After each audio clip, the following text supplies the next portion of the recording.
What's up, guys? Josh here at 1320 Synthetics. Taking a break from doing the coilovers on Sean's Audi.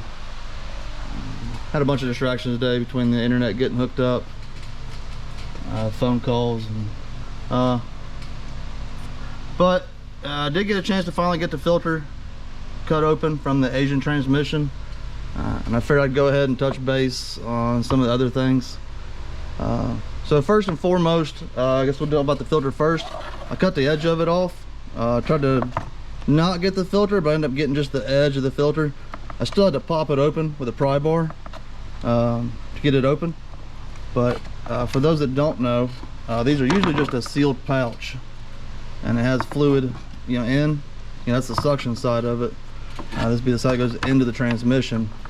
So it's a suction style filter, so they're usually anywhere from 100 to 200 micron filter. Some people call these a screen.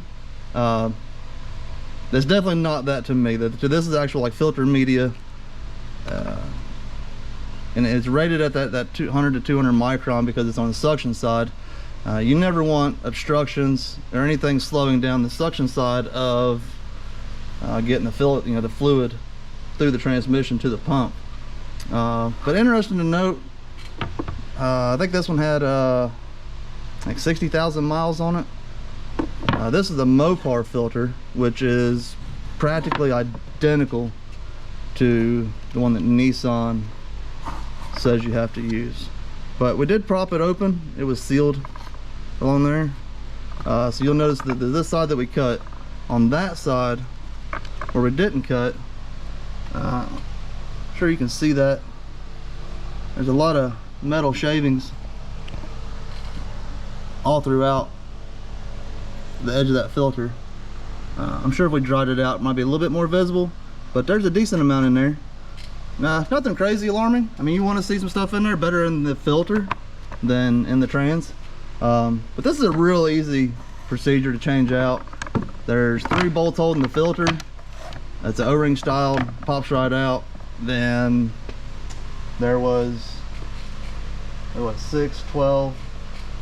There was 20 bolts total for the pan. Now we'll put the part numbers up for the filter and the gasket for you guys that want to change it out. As far as the fluid goes, usually with the spill and fill, we only get roughly about 7 to 8 quarts out of it. We like to use these paint buckets to measure them. They're a 10-quart bucket. So we did measure this when we drained it, and it was around 7. And then the way the pan is angled, there's still some in the pan even after the drain plug is removed. But with the pan dumped and a little bit out of the filter, we got right about 9.5 quarts. So about another two extra quarts by changing the filter. Again, it doesn't take that long. I think it's around $100 or so for the filter and the gasket. Yeah, I would say anywhere between 50,000 to 100,000 miles. Think about changing this out. The fluid, we Amsoil recommends that for 50,000 severe miles or 100,000 normal. In the Signature series, not the OE. And the old Silverado, we've used the same fluid and went consecutively anywhere from 90 to 100,000 miles between drain intervals. If anybody wants to see the oil analysis from that, let us know. It still looked practically like brand new fluid still, even after 98,000 severe miles. When I say severe, we were towing anywhere from 5,000 to 7,000 pounds, running that thing 6,000 RPM up through the mountains of Tennessee, racing it, burnouts. I'm sure a lot of you followed and kept up. So we got the fluid in the quarts. We got it in the Easy Pack. We like to use that in the transfer cases. Real super convenient. For you guys that don't want the small bottles, if you're using some kind of a transfer pump to do your trans fluid, the 2.5 gallon, the 10-quart jug is available. And we also got pour spouts available for those now. Just let us know, we'll throw those in on the order.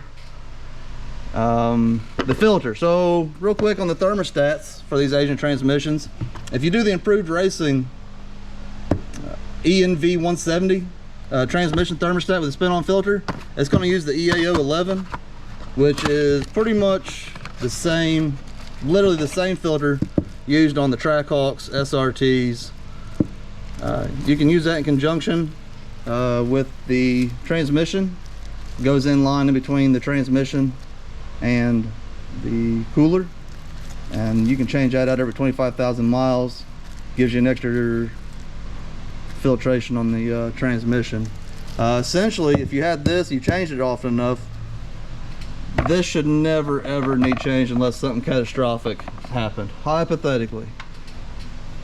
Something to keep in mind. Great upgrade. Even the regular thermostat, if you didn't want the spin on. I know a lot of guys like that for the winter time. Helps get that cold Asian up to temperature, and helps the shift quality tremendously. And also for you guys that don't have it, even if you don't have the bad shift flares and you're looking to improve fuel economy, the thermostat is going to optimize your transmission fluid, keep it at the peak viscosity, and get you going down the road a little smoother. I mean, if you can pick up 20 miles to a tank, that's an extra, you know, gallon or two of gas that you didn't have to buy over how many years time. So yeah,